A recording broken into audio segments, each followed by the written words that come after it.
Every year, the Model A Ford Club of America holds a national awards banquet. Local chapters volunteer to host the event. This year, the Utah Valley Model A Club, the Salty A's, and the Beehive A's invite you to Salt Lake City, where we've got a great week planned for you. Nestled in the valley of the mountains, Salt Lake City rises from the floor of the once glacial Ice Age Lake Bonneville. All around the foothills, you can see traces of the ancient shoreline. To the west of the city lies the remnants of that once huge body of water, the Great Salt Lake. We're proud to host you during the week of December 11th through the 14th, 2024. Don't be put off by the name of the event, the National Awards Banquet. There is a lot more to this week of culture, history, and companionship. It's really a mini convention with an awards banquet at the end. Utah has been called the Crossroads of the West. You won't have trouble finding us. The old Lincoln Highway crosses our state through some interesting country. The Pony Express riders ran hell-bent for leather across the Utah deserts. We're just over the next mountain. There's a lot more to Utah than deserts. The Great Salt Lake is the largest saltwater lake in the Western Hemisphere. You'll see how big the lake is as you fly into Salt Lake City International Airport, conveniently located 12 miles from the hotel.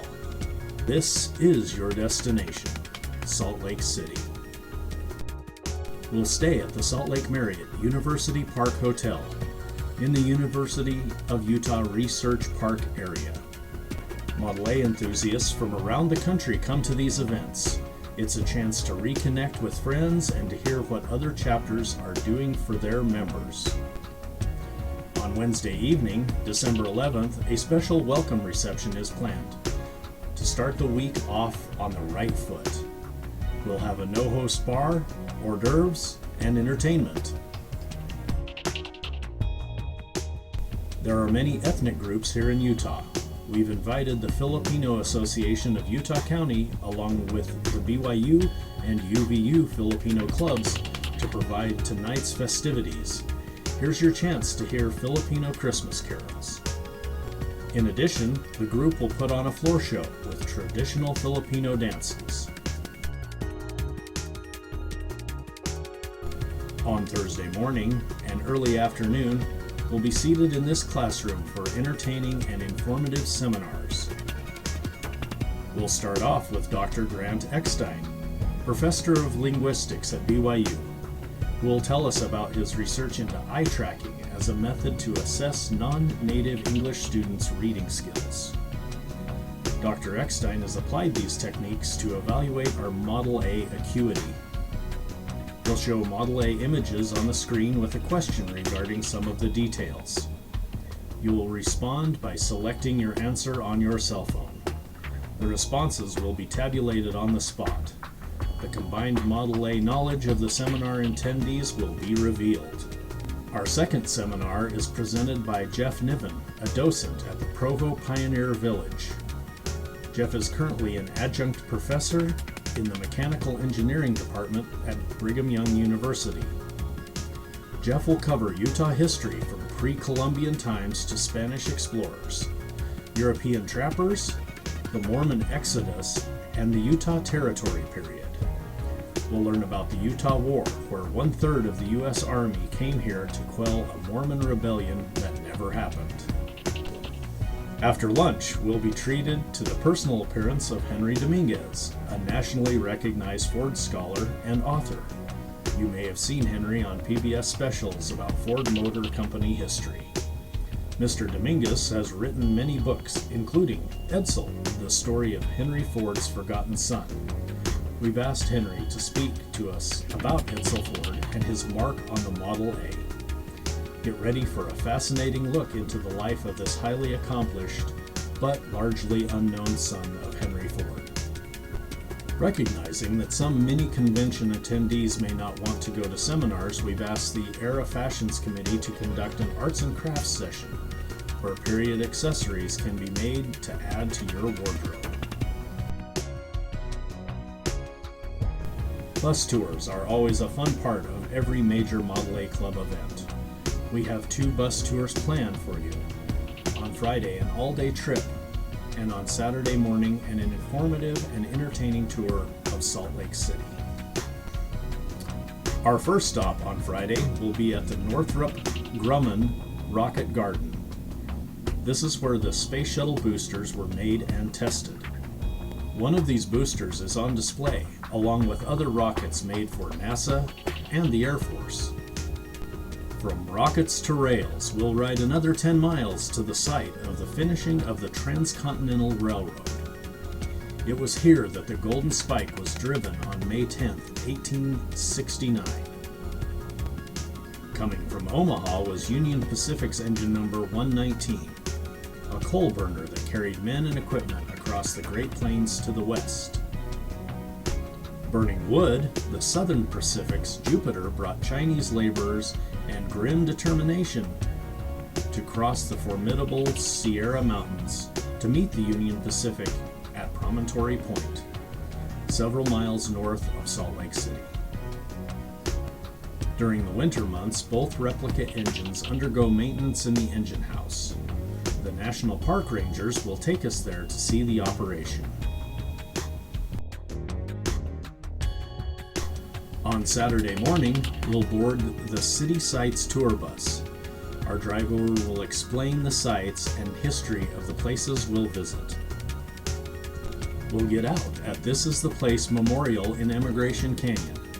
It was here that the Vanguard Company of Mormon pioneers first saw the Salt Lake Valley. Their leader, Brigham Young, proclaimed, "This is the right place. Drive on." There is a gift shop here as well as a museum. Take a few minutes to look around before reboarding the bus for our next stop. Our next stop will be the Utah State Capitol. This building was fashioned after the U.S. Capitol building in Washington. On the second floor is the Gold Room. All of the gold used to decorate this room came from the mines of the Tintic Mountains, southwest of Utah Lake. This room is beautiful and worth the trip to see. We'll ride west along 2nd South and stop at the Cathedral of the Madeleine. The stonework is as exquisite as any you'll see in any European structures of this kind. This is a beautiful Catholic cathedral that we are very proud of. Look around and take in the splendor of the stained glass windows. Our next stop is Temple Square. This is one of the most popular tourist destinations when visiting Salt Lake City. We'll go into the world-famous Tabernacle, just in time to listen to an organ recital. The acoustics of this building are amazing. One of the demonstrations performed here is the dropping of a pin on the pulpit. It can be heard clearly throughout the hall without the use of a microphone. After the city bus tour, we'll attend the awards banquet. We'll start off early with a no-host bar for an hour of socializing, then enjoy a fine meal prepared by the hotel kitchen. It is here that the awards are presented for Restore articles, newsletters, and websites. Another order of business is the introduction and swearing in of the new National Board members. You'll have some time to strike out on your own to investigate the attractions near the hotel. The governor's mansion is worth a short stop to take a picture. It won't be open for tours during the week of our visit. On the way to Park City, a popular ski town, is the Utah Olympics Park. It is one of the venues that the state built for the 2002 Salt Lake Winter Olympics. Today, athletes from around the world come here to train in their chosen sports. The facility is open year-round and includes a museum and a bus tour to the different installations. It's very likely you'll see athletes skiing down the ramps and jumps if you go there. A little farther up the road from the Olympics Park is the town of Park City. This area started out as a silver mining boom town. Today, It is a busy tourist destination with lots of curiosity shops in restored original buildings along Main Street. Drive around the back streets and see the old miners' homes that are still prime real estate. Nearby are ski slopes, hotels, golf courses, and high-end timeshare properties. On Friday night, take the opportunity to go to Pioneer Village located near our hotel. It is on the same property as This Is the Place monument. At night during our stay, the village is filled with Christmas lights, carolers, Father Christmas, a live nativity, a restaurant, and gift shop. Named after Stephen A. Douglas, Fort Douglas was established in October 1862 during the American Civil War. As a small military garrison, its purpose was to protect the overland mail route and telegraph lines along the central overland route. This military museum is also near our hotel. The museum, originally a 19th century barracks, includes various exhibits on the history of Utah and adjacent western states. Just up the road from the hotel is the Natural History Museum of Utah. There are 12 permanent exhibitions that fill 4 levels. Come explore billions of years of Utah's natural history. Temple Square is the headquarters of the Church of Jesus Christ of Latter-day Saints. Young sister missionaries offer free personal tours of the grounds and buildings. The Salt Lake Temple was built over a period of 40 years and dedicated in 1893. It is undergoing seismic renovation during our stay. Temple Square, which has also been extensively renovated, will be open to visitors. Almost everyone has heard of the Mormon Tabernacle Choir. It is now called the Tabernacle Choir at Temple Square. This world-class 350-voice choir is amazing to hear in person. Every Sunday morning, the choir broadcasts over the radio and television the half-hour show called Music and the Spoken Word. The show started as a radio program in 1929 and has broadcast uninterrupted since then. Admission is free. Stay over Sunday morning so you can take advantage of the singular opportunity to hear the choir. It is our pleasure to invite you to come to Salt Lake City for the 2024 National Awards Banquet. It's really a mini convention with a banquet attached at the end. You'll like it here up in the valleys of the mountains. You'll soon realize why Brigham Young said it 176 years ago. This is the place. Usually, the organizers of the National Awards Banquet give their registrants a sew-on patch commemorating their events. We want to take that a step further.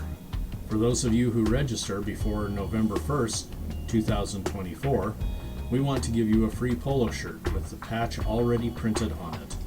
Not just a generic patch of the 2024 logo, but the logo with your car in it.